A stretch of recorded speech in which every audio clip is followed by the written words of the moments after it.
वृंदावन जाओगे तो पागल हो जाओगे, क्योंकि आपकी कल्पनाओं से परे है वृंदावन। जो कोई वृंदावन जाता है उससे पूछना, जब वहां से वापस आता है तो दिल वहीं रह जाता है, सिर्फ शरीर वापस आता है। आज जो प्रसंग सुना रहा हूं बड़े ध्यान से सुनिए।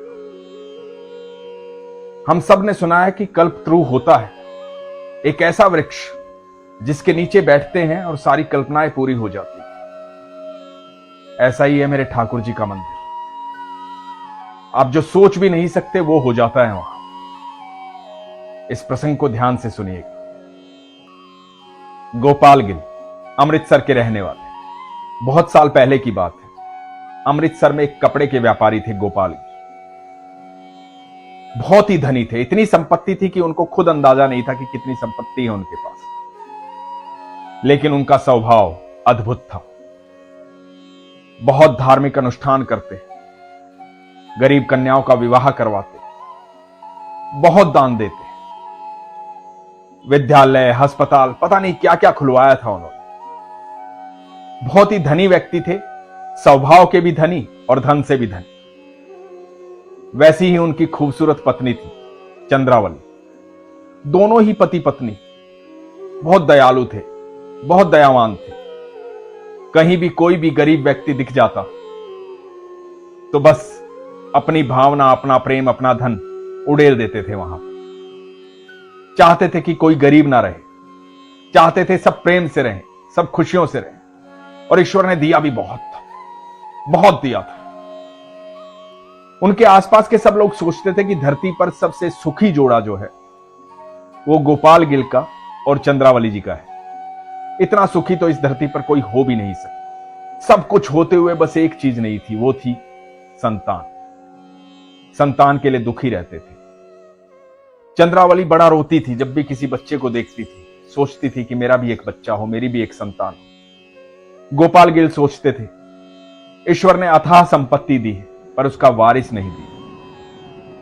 क्या करूं, कुछ समझ में नहीं आता। जिसने जैसे बताया वैसे किया। तंत्र मंत्र, पूजा पाठ, हवन यज्ञ सब कुछ किए, लेकिन संतान नहीं हुई।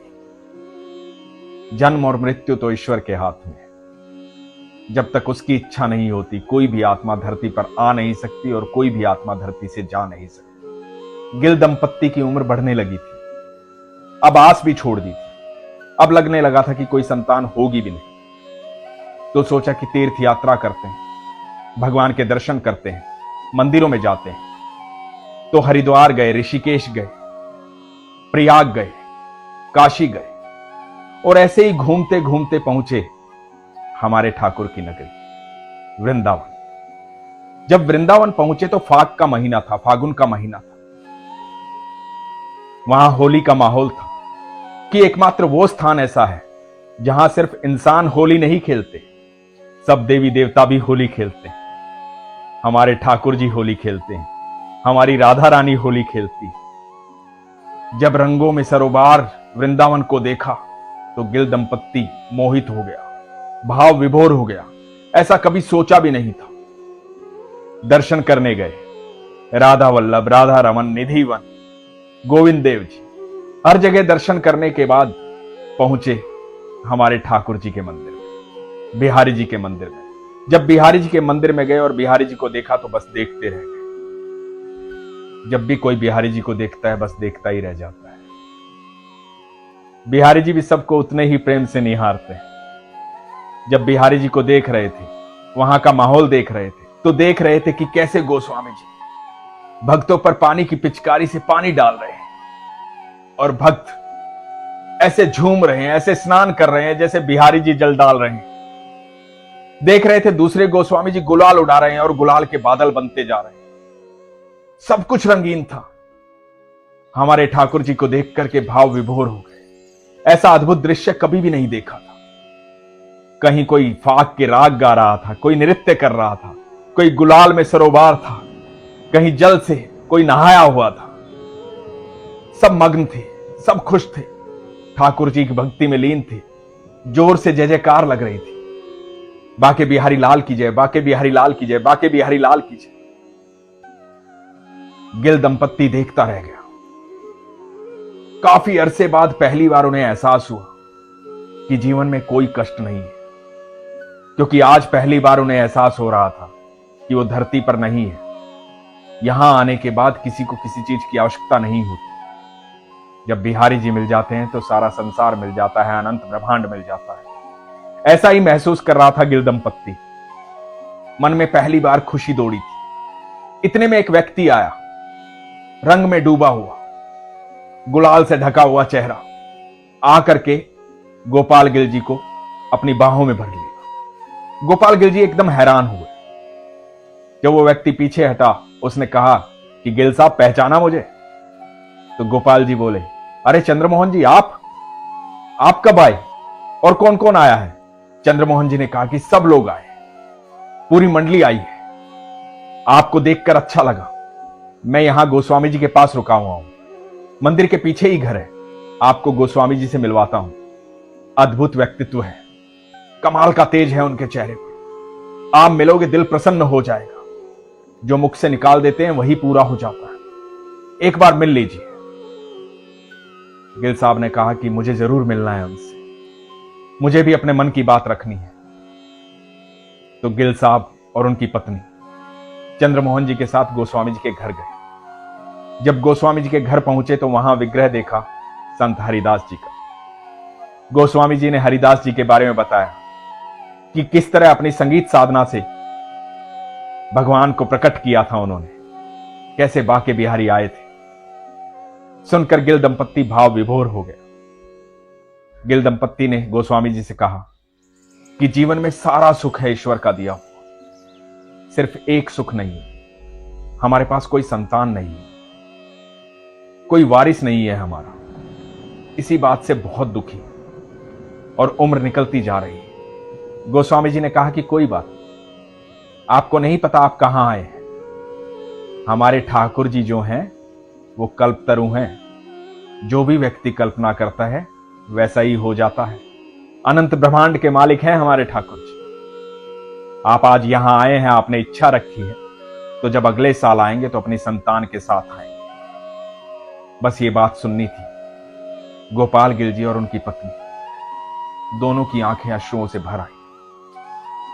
दोनों रोने लगे, भावुक हो गए। गोस्वामी जी ने कहा कि आप जब मंदिर में आए होंगे तो आपने देखा होगा कि मंदिर की दीवारों पर स्वास्तिक बना हुआ है, सतिया बना हुआ है। बस आप दोनों भी जाकर के गोबर का स्वास्तिक बना दीजिए, सतिया बना दीजिए। आपको गाय का गोबर वहीं मिल जाएगा। और जब आप अगली बार आए अपनी संतान के साथ, तो इस सतिये को, इस स्वास्तिक को स्वर्ण से मढ़ देना, ठाकुर जी की पोशाक लाना, ब्रिज में साधु संतों को भोज करवाना, दान दक्षिणा देना, सब अच्छा होगा। गोपाल गिल जी ने गोस्वामी जी से प्रार्थना की कि आप मेरे साथ चलिए वो सतिया बनवाने के लिए। गोस्वामी जी साथ गए। सतिया बनाया गया, गाय के गोबर से वो सतिया बना। उसके बाद गोपाल गिल जी अपनी पत्नी के साथ अमृतसर वापस चले गए। जैसा गोस्वामी जी ने कहा था बिल्कुल वैसा ही हुआ। 1 साल बाद एक पुत्र ने जन्म लिया। हष्ट पुष्ट खूबसूरत पुत्र, गोरा चिट्टा, बहुत सुंदर, एकदम ठाकुर जी का बाल रूप। गिल दंपत्ति बच्चे को लेकर वृंदावन आया, बाके बिहारी के मंदिर में। गोस्वामी जी से मिला। बच्चे का नाम रखा रास बिहारी। एक छोटा रास बिहारी अनंत ब्रह्मांड के मालिक से मिलने आया था, जो पूरी दुनिया का रास बिहारी। सब बड़े खुश थे। गिल दंपत्ति ठाकुर जी के लिए पोशाक लेके आए, पोशाक धारण करवाए, वहां दान दक्षिणा दी, साधु संतों को भोज करवाया। बड़े खुश थे, मन प्रसन्न था। गोस्वामी जी ने प्रसाद रूप में गिल दंपत्ति को ठाकुर जी की एक चुनरी दी और कहा कि जब भी आपके बच्चे को कभी पीड़ा हो, कभी दुखी हो, कभी बीमार हो, तो उस पर से ये चुनरी उतार देना, वो बिल्कुल ठीक हो जाएगा। गिल दंपत्ति बड़े प्रसन्न थे। वापस अपने घर पहुंचे, बड़े खुश थे। समय बीतने लगा, बच्चा बड़ा होने लगा। धीरे धीरे 15 साल बीत गए। 16वां साल आया। बच्चे को किसी चीज की कोई कमी नहीं थी। उसके सोचने से पहले हर चीज आ जाती थी, क्योंकि गिल दंपत्ति के पास किसी भी चीज की कोई कमी नहीं थी। लेकिन एक बात इंसान के स्वभाव में है, जब उसके आनंद का समय चलता है तो वो अपने आराध्य को भूल जाता है। वही हुआ। बच्चा 15 साल का हो गया था। 16वां साल लगा था। जन्मदिन मनाया गया, बड़े बड़े लोग आए, राजनीतिक लोग, पूंजीपति लोग, सब तरह के लोग आए। बच्चे का जन्मदिन बड़े स्तर पर मनाया जा रहा था। चारों तरफ खुशी का माहौल था, नृत्य नाटिकाएं हो रही थी, सब आनंद में थे, सब मग्न थे, सब लोग खुश थे, बड़े बड़े लोग आए थे। अचानक से बिजली चली गई। जैसे ही बिजली गई, इधर रास बिहारी जो अपने 16वें वर्ष में कदम रख रहा था, कुर्सी से लुढ़क गया और बेहोश होकर गिर गया। तुरंत बिजली भी आ गई। चारों तरफ से भीड़ इकट्ठा हो गई, देखने लगी क्या हुआ रास बिहारी को। गिल दंपत्ति ने देखा, रोने लगे, घबरा गए, डर गए। बच्चे को अंदर ले जाया गया। उन्हीं सब लोगों की भीड़ में कुछ डॉक्टर्स भी आए थे। डॉक्टर्स ने देखा, समझ में नहीं आया कि बच्चे को अचानक से हुआ क्या। गिल दंपत्ति का रो रो कर बुरा हाल था। बच्चे का इलाज शुरू हुआ, लेकिन बीमारी समझ में नहीं आ रही थी। प्रोग्राम बंद कर दिया गया, सब लोग चले गए। समय बीतने लगा, पूरी रात्रि बीत गई, बच्चे को होश नहीं आया। अगले दिन होश आया, बीमारी समझ में नहीं आई। बच्चा एकदम स्थिर था, शरीर में बहुत कमजोरी थी, उठ नहीं पा रहा था। जब बच्चा उठ नहीं पा रहा था और डॉक्टर्स को बुलाया गया, सबको दिखाया गया, लेकिन कोई भी बीमारी नहीं पकड़ पा रहा था। हालात खराब हो गए थे। गिल दंपत्ति का रो रो कर बुरा हाल था। एक ही संतान थी और ये दोनों विवश थे, कुछ कर नहीं पा रहे थे। बच्चा जिस हालात में था, कुछ समझ में आ नहीं रहा था। यहां लोगों ने बातें बनाने शुरू कर दी। लोगों ने अपने आप में बातें बनानी शुरू की और लोगों ने कहा कि बहुत पैसा कमाया है ना सेठ ने, पता नहीं कितना पाप किया होगा, इतना पैसा ऐसे ही थोड़ी आ जाता है, देखो सारी बच्चे में से निकल गई। अब ये लोगों के मुंह है, कौन बंद कर सकता है। लोग तो कुछ भी बातें करते हैं। और अक्सर ऐसा होता है, जब कोई भी व्यक्ति बहुत पैसे वाला होता है, धन संपत्ति वाला हो, तो लोग उसमें से नुक्स निकालना शुरू कर देते हैं। यकीन मानना दोस्तों, जिसके पास जो होता है वो ईश्वर की इच्छा से होता है। जिसके पास जो कुछ भी होता है वो ईश्वर की चाह होती है, इसीलिए उसके पास होता है। ये बात सुनकर गिल दंपत्ति बड़ा उदास था कि मैंने कितनी लोगों की सेवा की है, कितना मैं लोगों के साथ रहा हूं हर मुसीबत की घड़ी में, और लोग कैसी कैसी बातें कर रहे हैं। जब ऐसी बातें सुनने को मिल रही थी तो दिल टूटता जा रहा था। इधर बच्चे की हालत खराब थी और इधर लोग दूर हट रहे थे। लगातार बच्चा कमजोर होता गया, शरीर पीला पड़ गया, शरीर में उठने की ताकत ही नहीं थी। कुछ समझ में नहीं आ रहा था क्या करें। इधर बूढ़े गिल दंपत्ति भी बहुत कमजोर हो गए थे, सारी सारी रात जागते रहते थे, बच्चे के पास बैठे रहते थे। एक दिन चंद्रावली को, बच्चे की मां को, गहरी निंद्रा आई। शरीर बहुत कमजोर हो गया था। जैसे ही निंद्रा आई, स्वप्न में ठाकुर जी दिखाई दिए, बाके बिहारी का मंदिर दिखाई दिया, और वो समय दिखाई दिया जब ये रास बिहारी को लेकर के ठाकुर जी के सामने खड़े थे। और गोस्वामी जी ने वो चुनरी दी थी कि ये चुनरी बच्चे के सर पर से उतार देना। जब भी बच्चे को कोई पीड़ा हो, तकलीफ हो, याद रखना ये चुनरी बच्चे के सर पर से उतार देना। निंद्रा टूटी, खड़ी हुई, भाग करके उस संदूक के पास गई जिसमें वो 15 साल पहले चुनरी रखी हुई थी। चुनरी को निकाला, बच्चे के सर पर रखा। ठाकुर जी याद आए।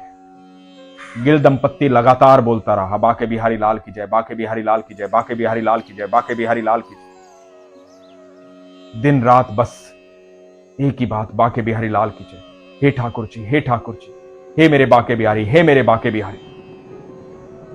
और अगले 7 दिन में बच्चा बिल्कुल स्वस्थ हो गया, बिल्कुल ठीक हो गया। उसके बाद गिल दंपत्ति ने कभी बाके बिहारी को नहीं भूला। लगातार बच्चे के साथ बाके बिहारी के पास आने लगे, ठाकुर जी के पास आने लगे। दोस्तों, ये इंसान का स्वभाव है, जब आनंद में होता है तब कभी ईश्वर को याद नहीं करता है।